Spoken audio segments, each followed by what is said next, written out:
We grow up believing that letters are just symbols, that they're random shapes we use to write sounds.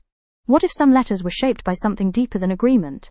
Something older than grammar, older than writing, older than history? Stay with me until the end of this video, because what I'm about to show you is not what you expect, and the idea itself will only be revealed at the very end. In linguistics, there is a famous distinction made by the Swiss linguist, semiotician, and philosopher Ferdinand de Saussure.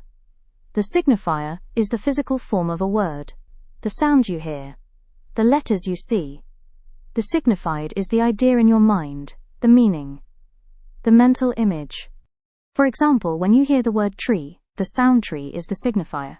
The image of a tree in your mind is the signified. So far, so good. But here's where it gets interesting.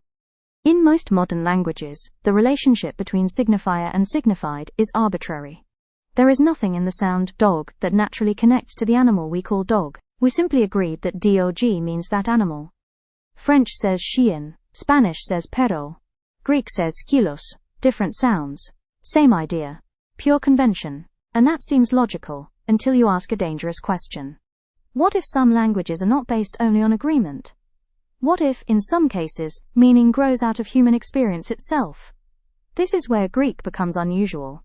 Greek is not just old, it is not just ancient, it is not just historical, it is a language that formed at a time when humans were not abstract thinkers in the modern sense, but observers of life, of body, of nature, of birth, of death, of movement, of shape. Greek did not merely name things, it described them. It didn't just label reality, it reflected it. And that means something very important. In Greek, many words are not random sounds.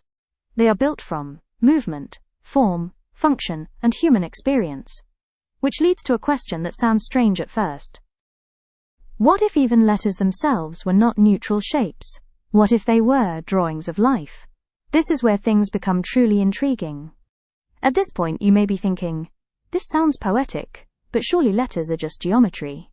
Are they? Look at them, they all have form, direction, tension, balance, vertical lines, curves, openings, closures. And now I want you to consider something.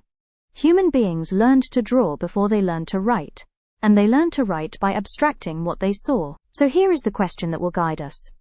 What if one letter does not represent a sound only, but also a human reality? I promised you that the core idea would come only at the end. And now, we are ready. Look at this letter, M. Not as a sound, not as part of a word, but as a shape, two vertical forms, a central opening, a downward movement, a return upward. Now think of the most fundamental act of human existence, birth. The female body in the act of giving life, the opening, the tension, the descent, the emergence. The shape of the letter M is a visual abstraction of the shape of the woman's body during childbirth. Not symbolically, not metaphorically, but structurally. And now something extraordinary appears.